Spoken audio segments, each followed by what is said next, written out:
मामून रशीद की मजलिस में एक यहूदी आया और उसने बड़ी नफीस, उम्दा और अदीबाना गुफ्तगू की। मामून रशीद ने उसे इस्लाम की दावत दी तो उसने इनकार कर दिया।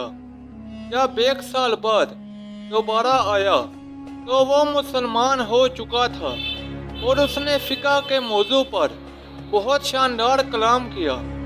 मामून रशीद ने उससे पूछा, तुम्हारे इस्लाम कबूल करने का सबब क्या हुआ? उसने जवाब दिया, जब पिछले साल मैं तुम्हारी मजलिस से उठकर गया तो मैंने इन मज़ाहब का इम्तिहान लेने का इरादा कर लिया।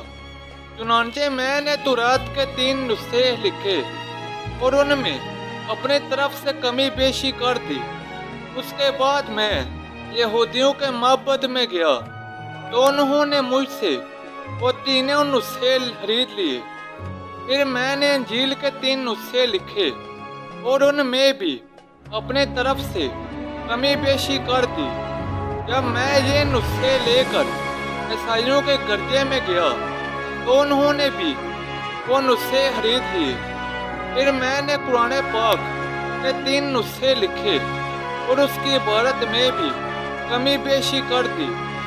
जब मैं कुरान पाक के वो नुस्खे लेकर इस्लामी कुतुबखाने में गया तो उन्होंने पहले इन नुस्खों का बगौर मुतालिया किया और जब वो मेरी की हुई कमी ज़्यादती पर मतला हुए तो उन्होंने वो नुस्खे मुझे वापस कर दिए और खरीदने से इनकार कर दिया। मेरी समझ में आ गया कि ये किताब महफूज है और इसमें कोई तब्दीली नहीं कर सकता। इस वजह से मैंने इस्लाम कबूल कर लिया।